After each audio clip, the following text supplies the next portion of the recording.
শুনতাছি member রাস্তা সহ জমিটা কিনতে চায়, আবার হাসানও কিনতে চায়। মনে হইতাছে মেশিনটা আমার জমিতেই আছে।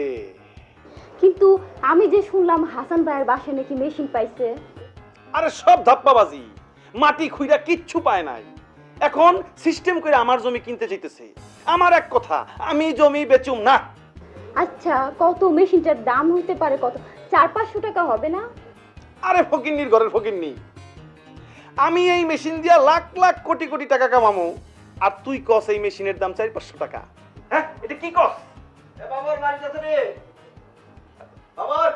ননিদা ভিতরে আসেন। আসে ভিতরে না? বসেন বসেন বসেন বসেন। আরে বসবো কি, আগে বুদ্ধির টাকা দাও। বুদ্ধি আমি বাকি বেশি না। আর সেদিন এই বুদ্ধির টাকা নিয়ে জমিনের মায়ের সাথে কত কেঁচাকে ছিল। দাও, জি রাখেন। মাত্র 20 টাকা দিলা।